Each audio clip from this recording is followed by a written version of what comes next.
Good morning. It's good to see all of you. I am watching myself on the screen and I cannot see any of you. I wish I could. This morning it is a great pleasure to welcome back to National Presbyterian Church and to welcome virtually for the first time Cherie, who is the president of the Trinity Forum. For some of you, I'm pleased to introduce the Trinity Forum, a unique and important ministry in the Washington, D.C. area.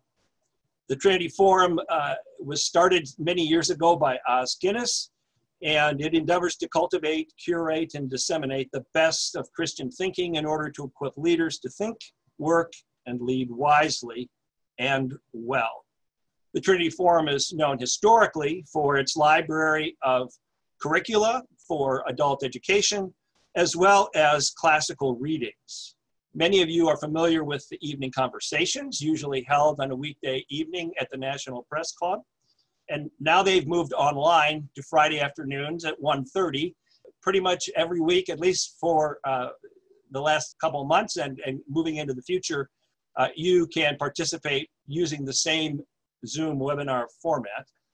And you can find out more about the Trinity Forum on their website, which is www.ttf.org. We also have a special offer, which we'll say more about towards the end of our time together. Prior to joining the Trinity Forum in 2008, Cherie served in the White House as Special Assistant to the President and Director of Policy and Projects for First Lady Laura Bush. Earlier in her career, she was policy advisor to Senate Majority Leader Bill Frist, who at that time was a member of our congregation. And prior to that, she was a senior counselor to the chairman of the National Endowment for the Humanities, where she helped design and launch We the People initiative to enhance the teaching, study, and understanding of American history. Cherie has contributed articles to several publications in various newspapers, and her ghostwritten speeches and articles have appeared widely in Vital Speeches of the Day, the New York Times, the Wall Street Journal, the Washington Post, of course not under her name. Cherie holds an honors BA, magna cum laude in government from Harvard University, a postgraduate diploma in literature from the University of Queensland in Brisbane, Australia, where she was a Rotary Scholar. She serves on several boards, including Gordon College and the National Museum of American Religion. Her topic this morning is the weight of words. Cherie, we're looking forward to this. Welcome. Well, Quinn, thank you so much. It's really a pleasure to be with you, and happy Father's Day to you and all the fathers who have joined us today. So it's a lot of fun to be here. As Quinn and I were talking about topics we should address, one of the things we discussed is what a wordy time we are in, and the extent to which words have really been weaponized. That's always been the case.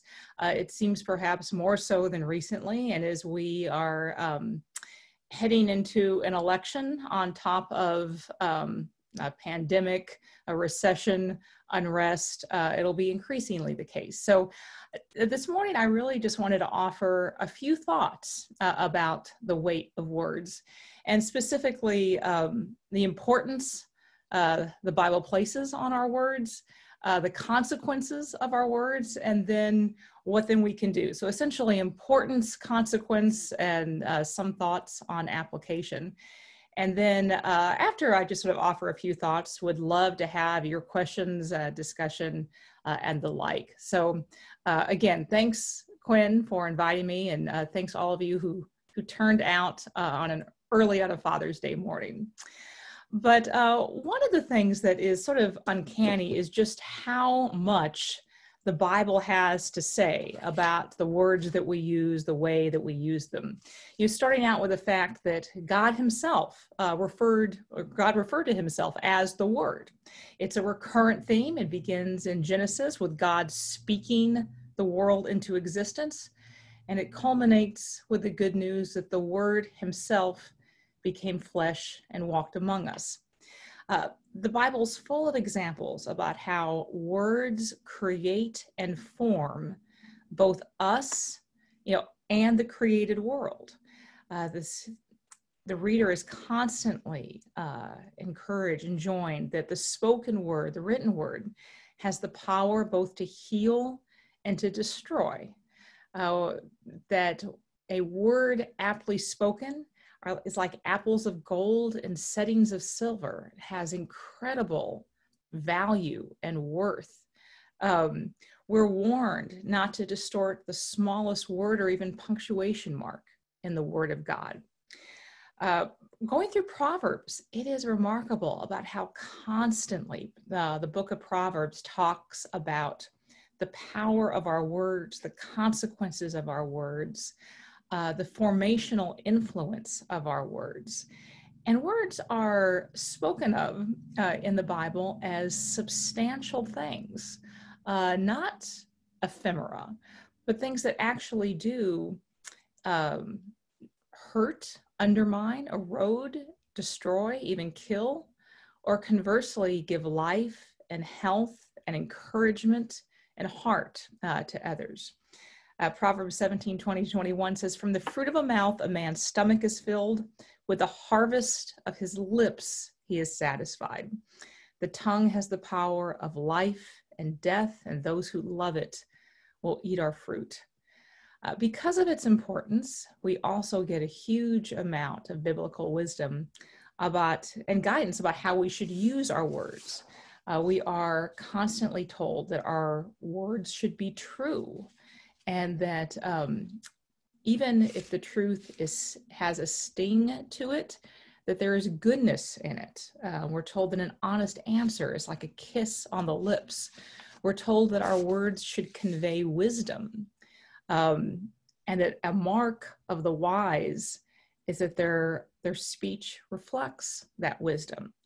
We're told frequently that our words should encourage, they should give heart, they should give life, that a gentle answer is highly effective, or even told that a gentle answer can bend a bone. We're told that our words should be considered and restrained, and ideally few. There's actually quite a few verses about brevity and succinctness and sparseness with our speech.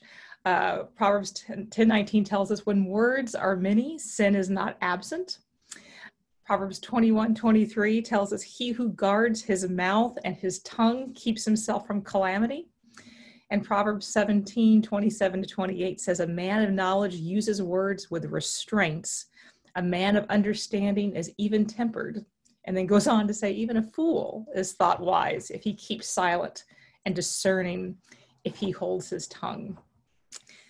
So you all are well familiar with your Bible. You know how much importance the Bible places on words, the use of words, and of course the word itself is what God refers to himself as. And there, not surprisingly, are huge consequences to our words. And I want to just share a few thoughts on that, and especially in our wordy and our wordy time of weaponized language. Part of the reason why our language is so important is because our words form our thoughts and our characters. They shape our relationships. They order our societies, and they can encourage or erode justice. It is no great insight that our words reflect our thinking, but it's also important to note just how much our words shape our thinking as well. Many of you are familiar with the novelist George Orwell. Orwell was not a person of faith per se, but someone who thought very deeply about the use and misuse of words. His novel, 1984, which was written back in the 40s, depicted this fictional totalitarian state. And one of Orwell's key insights in this novel is he portrayed his totalitarian state, Oceania, as restricting the speech of its citizens in order to restrict their thought. He devotes a lot of the novel to the restriction of language, the winnowing down of vocabulary, such that the subjects of Oceania no longer had the freedom to describe something as beautiful, sublime, delightful, delectable, euphoric, um, nourishing, wholesome, or the like. It was all simply good, double good, or double plus good. And part of Orwell's insight here is the fact that the flattening of our language, the compression of it into something much more abstract, something much less precise, something flatter, affects our thoughts, affects our ability to think. It is very difficult to have a thought for which one does not have a word. And so when our language is flattened, is compressed, is whittled down to a much smaller use of linguistic tools, our thinking often tends to follow. And it's an idea that he actually traced out in his essay, The Politics of the English Language. And as Quinn mentioned, just as an aside, anyone who would like a free download of the Trinity Forum's reading featuring Orwell's essay by that name, with an introduction by former parishioner of your church, Pete Weiner, there's a code, words, that you can just go to our website and enter in the link that should be in the chat feature, and then enter that code, you'll get that free download. But in all that to say is, in his essay, Orwell teases out some of those ideas from his novel in much more precise and less metaphorical terms. And that he argues in that essay that the English language has become degraded. He writes, it's become ugly and inaccurate because our thoughts are foolish, but the slovenliness of our language makes it much easier for us to have foolish thoughts. For Orwell, and for all of us, language is the means to see the truth and tell the truth. And if our language fails to do so, if it obscures or distorts or blocks our ability to perceive what is true or to communicate what is true, it will pollute and pervert our thinking. And of course, that affects our characters, ourselves, our society. In addition to forming our thinking, words shape our relationships. Marilyn McIntyre wrote this beautiful book called Caring for Words in a Culture of Lies. It's a book I'd recommend if you have extra time or extra space on your reading stack during the pandemic. But she uses that book to trace the relationship between conversation and community, in that we build community, we build relationship through our words and through our conversations.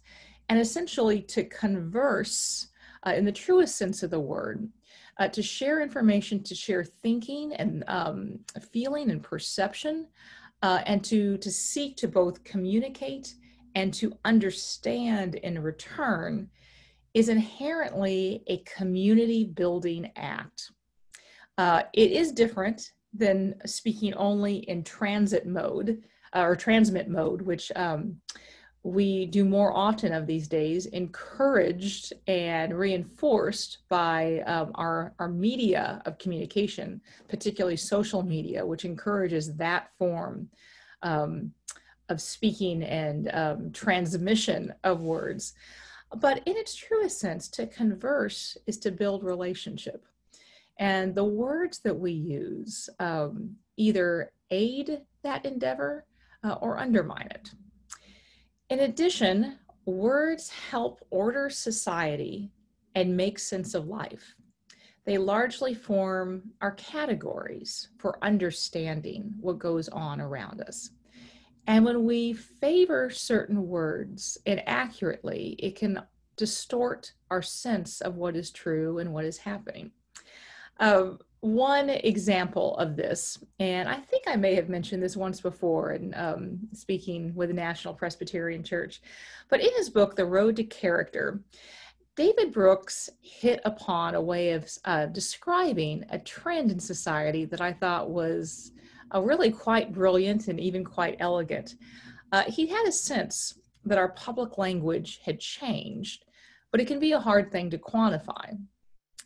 So he found that Google has a program called Ngrams, which actually measures the word usage of different words over time. And he wrote this: public language has become demoralized. Google Ngrams, which measures word usage, and they will scan the contents of books and publications going back decades. You can type in a word and see over the years which words have been used more frequently and which less frequently. And over the past few decades, there's been a sharp rise in the word usage of individualist words and phrases like self and personalized, and a sharp decline in community words like community, share, united, and common good. The use of words having to do with economics and business has increased substantially, while the language of morality, virtue, and character building is in decline. Usage of the words like character, conscience, virtue, all declined precipitously over the course of the 20th century. And I think it's fair to say in the 21st century as well. Usage of the word bravery declined by 66% over the 20th century. Humbleness is down 52%. Kindness is down 56%. Now, that's not just sort of an interesting factoid. That's also a fairly sobering insight into how we are thinking, in that the words we use not only reflect the categories in which we're thinking, but it further solidifies those categories. It forms the framework through which we interpret sort of the raw data of reality. And losing a moral and spiritual vocabulary inevitably withers our ability to consider and discuss moral and spiritual issues, or even to recognize them as such. If we see things primarily in terms of economics, self-advancement, and branding, we lose the ability to recognize spiritual and moral reality, even when it's right in front of our face, even when it affects and is part of our life. In addition, not only does our language affect the way we think about things, the way we order society, it also very much affects our ability to sort of discern what is true and what is inaccurate. One of the things that happens is fear, of course, is an inhibitor to discerning what is going on around you. It tends to freeze and to focus one's attention on what is directly in front of one's face, the perceived threat, and to essentially distort and depress our ability and our peripheral vision in terms of our ascertainment of reality. And as our language becomes increasingly hostile, angry, insult-laden, and weaponized, it also depresses our ability to determine what is accurate from inaccurate and what is true from false. We've seen this largely with the rise of social media and the way that social media as a medium tends to reward and reinforce the speedy, the sensational, the spectacle, and the snarky. And so it's a perfect place for the quick insult and the quick put down and the ad hominem attack.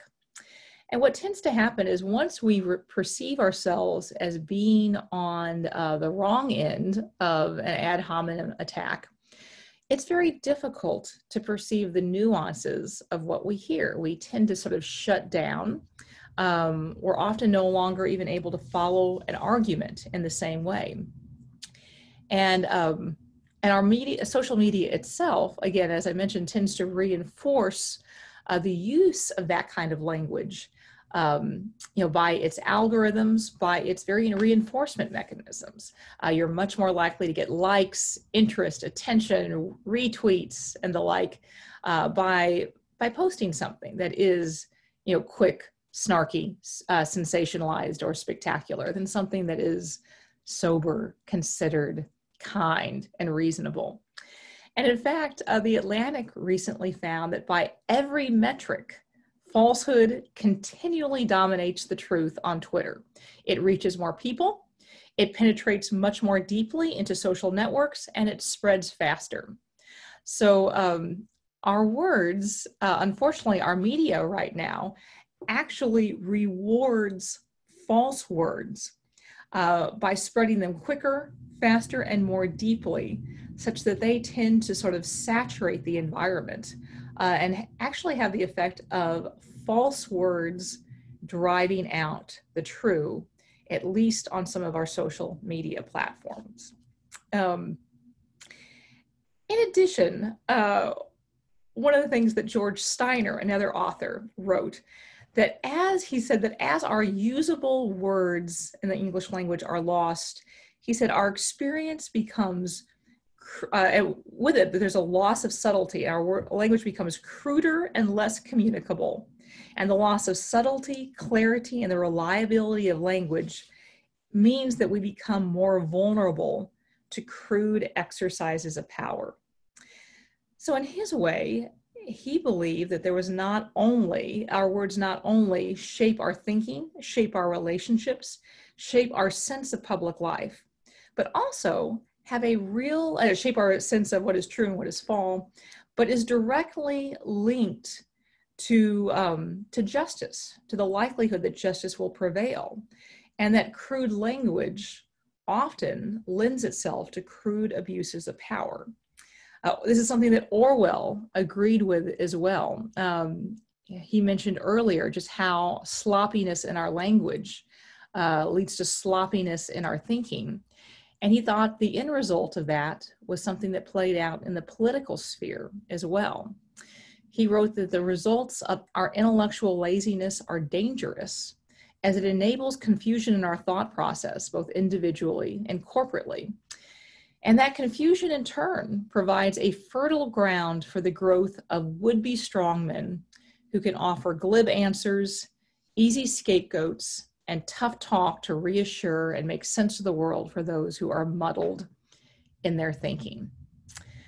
So given all of those consequences of our words, one would think and hope that this is something we would all take quite seriously.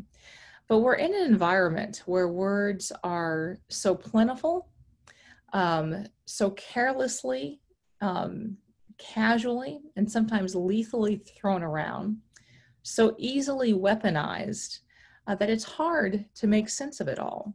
And even some of the trends we see in kind of our use of language, both among adults and among children, should give us some pause. They are disheartening. The average kindergarten student sees more than 5,000 hours of TV. That's more time that is spent getting a bachelor's degree. And the words, of course, that are used on TV are unlikely to be those that will massively expand their vocabulary, their appreciation for beautiful words in a way that one would hope.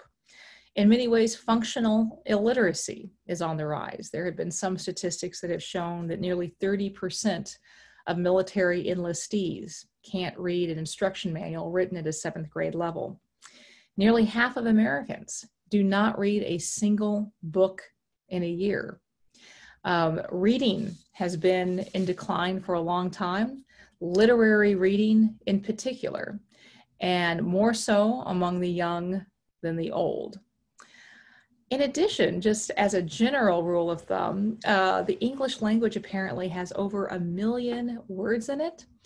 The average educated American uses around 20,000 and only around 2,000 in a given week. So there is a world of tools out there not being used. The ones we use, we often misuse and use to wound, provoke, inflame, or trigger in ways that are contrary to the purpose of our words, at least according to the Bible. So how then do we care for words? I'll throw out just a few ideas along those lines, and then we'll look forward to turning it over to your questions and your thoughts. One is, and again, all this reflects much of the wisdom of Proverbs. We need to mean what we say. When we say something, we should aim for specificity, accuracy, and clarity. We should say what we mean what we say, and endeavor to communicate with others, to make our meaning plain. That necessarily involves accountability. It's much easier to fuzz accountability and responsibility when your meaning is unclear, and you can always say that you were misunderstood. But in many ways, I think the Bible places on us an onus to make ourselves understood and to use our language well.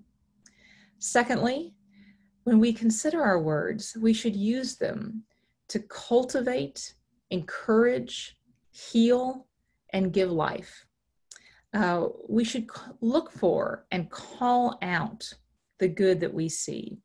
We should take Philippians 4:8 to heart and look for what is true and good and virtuous and just and excellent and praiseworthy and encouraging, and mention those things and talk about those things. And through our words, to reinforce them, to essentially fertilize their growth, to call them forth and to call our attention and that of others to that which is nourishing and cultivating and life-giving. Third, and this is easy, we need to resist the ad hominem and dehumanizing language. Dehumanizing language, I think, has become so commonplace in our public rhetoric and discourse that we almost sort of fail to recognize just how harmful it is. There are many issues about which people of good faith can have deep disagreement, but describing our opponents in dehumanizing terms is something that should be anathema for all of us who love and follow the word, in that we do a violence when we describe others in dehumanizing terms. I mentioned briefly earlier, not only when we engage in nastiness or ad hominem attacks, do we tend to kind of stop all true conversation, but we fail to understand each other really once insults are slung. There was a recent article in a journal called the Journal of Computer Mediated Communication, which actually sought to study and report on what they termed the nasty effect, the impact of insulting comments about an article on readers' capacity to accurately understand the article's comments and content. And they found that, not surprisingly, once nasty language was used, even if it wasn't used about or directed towards the reader tended to shut down and to not understand exactly what was said, often think that the article was saying something different than it actually did, and also exaggerating differences between people who disagreed in the mind of the reader. So essentially, once we start insulting each other, we lose largely the ability to understand each other. And it is possible, perhaps difficult, and increasingly so as it becomes less the norm, but it's quite possible to express a deep disagreement clearly and accurately and still respectfully without resorting to the ad hominem, which ultimately not only undermines our antagonist, also a being made in the image of God, but also makes us completely lose our ability to communicate with others. We should be slow to speak. This is something that is wildly countercultural. This is something I fail in all the time. But it's interesting how often the Proverbs talk about being restrained, being slow to speak, considering one's words. And of course, this is absolutely diametrically opposed to some of the social media incentives that we talked about, which are all about rewarding speed, quickness, snark, and something sort of sensational to grab attention. But we as Christians are actually called to use words in exactly the opposite manner, to speak in considered ways, to be restrained, to strive for accuracy, and to strive to heal. Similarly, we should allow for silence and be willing to listen. This is not biblical, this is my own musing, but there are times I wonder about how, for so many of us, the instinct, the urge to fill all of our time with words, such that even when we're alone, we want the TV going or the radio going or music playing or a podcast, or scrolling through social media. The ability to be simply in silence for any period of time, whether that plays a role in degrading our ability to understand, appreciate, and delight in a word well used, a word aptly spoken. I think it's no coincidence that silence is a spiritual discipline. C.S. Lewis talks in the Screw Tape Letter about how the junior demons hate both silence and music. It's noise that they seek to cultivate in their subjects, because noise drives out all the scruples, despairing thoughts, essentially the train of thought that might lead them back to community and to relationship with God and with others.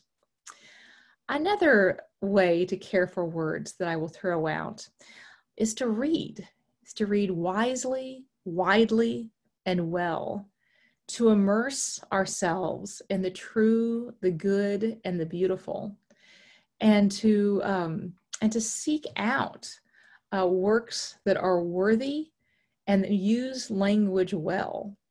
There is an aesthetic, even sensual delight in words well used. Reading poetry along these lines, I think, does wonders. Gerard Manley Hopkins is a great place to start in terms of someone who just uses words with such beauty and in such spare use of them, evokes so much. And one has to read a poem slowly. You can't zip through it and essentially strip mine it for its surface layer of information. You have to dig deeply and till it and sit with it a while. But there's real delight in that. And I think one of the ways that we learn to use our words well is by reading others who do, and learning their example and seeing how they do it, and letting that become our norm rather than the degraded speech that clogs up so much of our social media platforms. And along those lines, I guess the last thing I will mention is that we should consider, or perhaps reconsider, our use of social media. Social media can be an incredible tool. I think we need to recognize that it is also a tool that is not neutral, but has a predisposition towards a flood of words oriented often towards increasing confusion, division, and provocation. And there are times when provocation might be necessary, but we also just need to be aware that when we overuse tools that are not neutral, but that guide our thinking along certain categories and guide our use of language along lines that will eventually be distorting and destructive to others and to our own ability to think well, that we need to use this tool consciously, intentionally, and sparingly for the purposes for which they are best served, rather than essentially allowing the cultural current to drag us down roads or down rivers that we would never have intended to go. So I know I've spoken for a while now, and just to wrap up, just wanted to offer a few thoughts today for your consideration and for your questions. And just to leave you with a thought, the weight and power of our words shapes weight and power of our words does in fact shape our world and is therefore worthy of consideration, as it reflects in microcosm the way that the worlds were called forth by the word itself.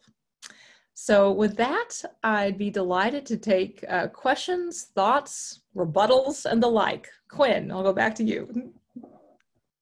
All right, Cherie, thank you so much. And I think there I am. So there are several questions already in our Q&A box. The first one is just a clarification. You recommended a book early on in your presentation by Orwell. Yes. And not the reading, but can you repeat that or type it into the chat box? Oh, sure. Let's see. There was an essay and a book. The book was 1984, a well-known dystopian novel by George Orwell that came out in the late 40s. And then the essay, which is the one that's available as a Trinity Forum reading, is Politics and the English Language. And that's in the already, that link is in the chat box. So we should be good to go. Yeah. I also mentioned one other book, and perhaps your viewer was talking about that, which was a Marilyn McIntyre book called Caring for Words in a Culture of Lies. And that's also one that I would highly recommend. Great, thank you. So just looking in order, Fred Bias asks about his perception of an increasing tendency to conflate disparate topics in order to prove points or interject unrelated topics and take advantage of the moment. Is this true? And would this trend also tend to confuse truth and untruth? Oh yeah, it's a great question. And I think Fred is onto something. I think it's Alan Jacobs who recently came out with a book called How to Think. He's a professor at Baylor. It's a great book.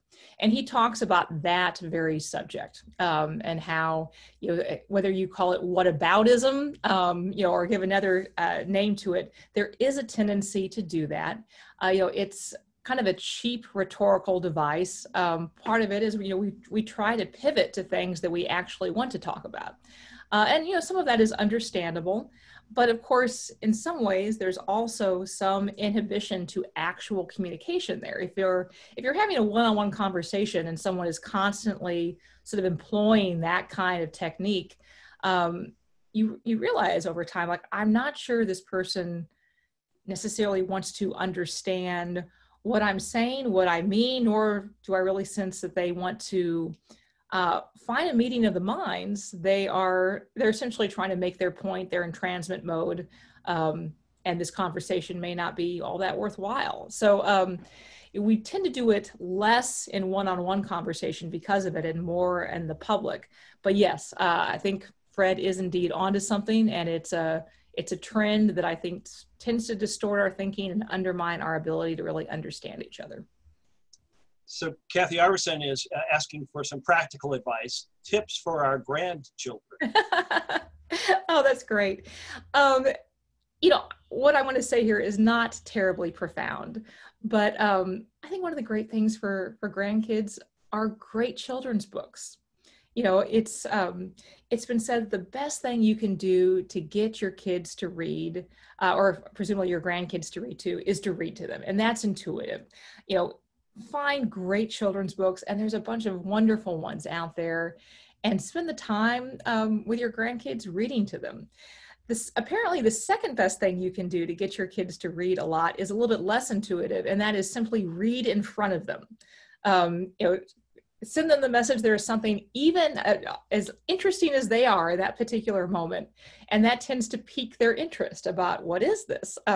What has so captured their attention and their imagination, and tends to make them more kind of intrigued and interested themselves. So I think that's a great place to start, rather than with a negative, about how social media is undermining. Start with great children's literature and share it with them. Great. So Edward Ift asks, is part of the problem a decline in the teaching of the English language and grammar in schools? Probably. It would be hard to argue that that's not the case. Just when we sort of look at the decline of vocabulary, We look at the decline of reading, particularly among the young. You know, and again, the decline of reading really is precipitous, and I think this has not only political and social implications, it even has theological implications. As we lose the ability to read deeply and well, it has implications for those of us who call ourselves people of the book, who follow the word. If we can't read deeply and well, if we can't immerse ourselves and sit with a text, you know, it will have an effect. And as younger people are reading less, and reading less literature in particular, a lot of the reading tends to be, again, more social media, which is quick. There's rarely a lot of nuance or imagery or metaphor to unpack, you know, in a tweet. As we lose the ability to read poetry, and poetry is taught less, I think all of that has impact. Melinda Moore asks, given recent events, we're encouraged to speak out and to join the voice of protest against racism. What can Christians do to add our voice in a reasoned and humble manner? And that I was thinking a lot about the whole season that we're in, and some of the words that are being used, and the various different meanings of some slogans that people are repeating now. So in any case, what do we do in the present moment as we speak out? Oh gosh, Quinn, that's a big question. And I can't say that I have all the answers to that. You know, just I'll offer a few thoughts, but I mean, I think that is the kind of question that there needs to be community conversation about. You know, what should we do? What makes the most sense? First, I think we need to acknowledge, you know, I say this as, you know, someone who, a white evangelical, that we have not spoken out at times in the past when we should have. And, you know, that was a case where our silence led to injustice. And, you know, I don't think that's a particularly disputable point. At the same time, I think this is one area where being in transmit mode is not the ideal mode. You know, we should be listening as well as speaking. Because this has to do with essentially the denial of dignity and relationship, and you know, and protections and rights. It's necessarily a communal conversation. It does seem like there has been a tendency to try to drive it towards slogans. In general, I think that is usually a form of political manipulation that is worth resisting, for it to be all about slogans. That's not to say that slogans are always wrong, but when our communication becomes driven by it, I think it's not a healthy thing to do. But I think in this case, there's much to be said. There's also a lot of listening that needs to be done.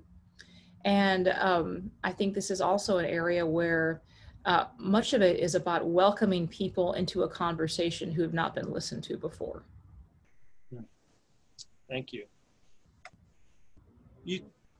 Words, you talked about all the different ways that words can be used to the detriment of the speaker as well as the listener, and ways to sort of counteract that.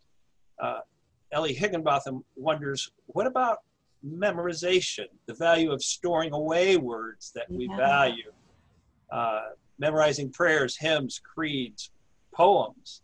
Mm-hmm. And maybe that's some good advice to grandchildren as well. Yeah. And I don't know if you want to take a look. She quotes a poet, and she says, you'll know which one it is. A word is dead when it is said, some say. I say it just begins to live that day. Well, first of all, Eleanor, I think that's a great point. And if I give this talk again, I'm going to incorporate that about memorization into the list of things to do. So thank you for that. And absolutely, I'll just double click on Eleanor's statement there about the value of memorization. And of course, this is not me. The Bible talks constantly about, meditating on the word, storing it in your heart. There are all these, of course, when much of the Bible was written, there was a heavy oral culture. And of course, the priest, even their robes had memory aids, different things they would touch to help them remember, a particular word of the Lord. And, people have sort of dismissed, learning by rote, but of course, rote at its root means root. And so when we do commit things to memory, I think they get inside of us. They affect how we think. They shape how we think. And so, what we, it is a truism that what we pay attention to helps form us. What we memorize, I think, is something worth being very deliberate about, because of course, memorization is paying sustained attention to something until it is internalized. And so, yes, what we choose to memorize is so important. And when we memorize words of truth and beauty and bravery and virtue, they stick with us. So thanks, Eleanor. Great question.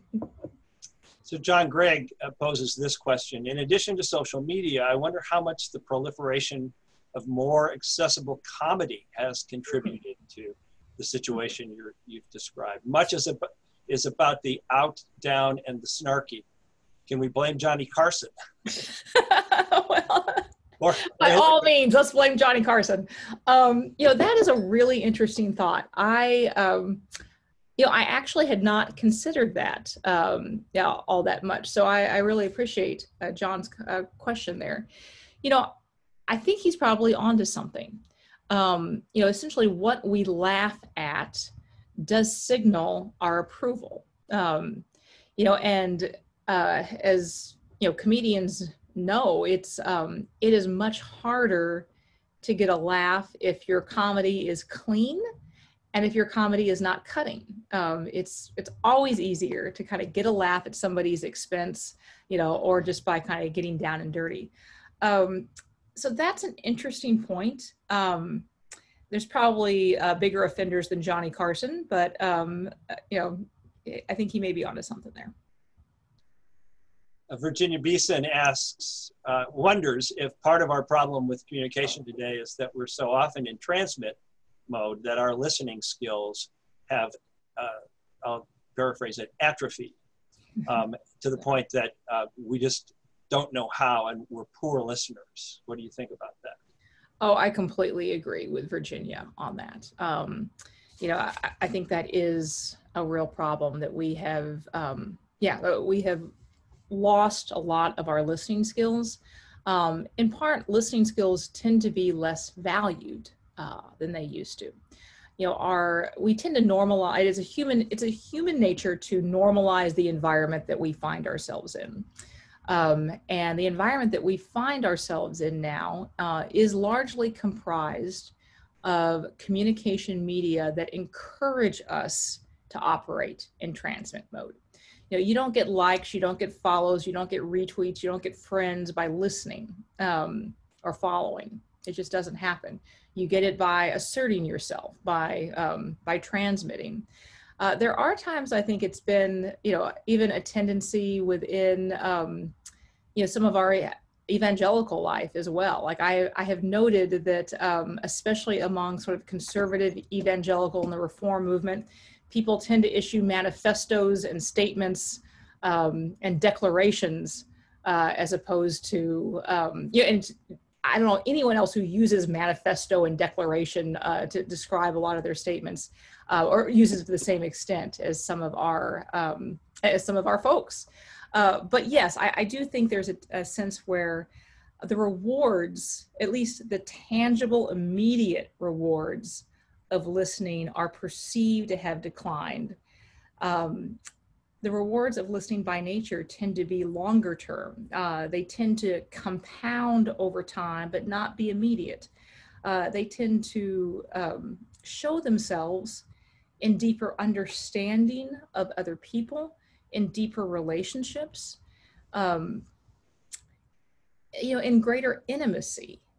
But that's something that doesn't happen immediately, and it's hard to measure.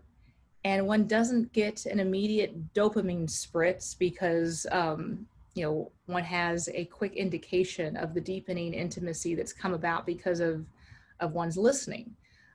Whereas our communication media does immediately and positively reward transmission and a certain kind of transmission.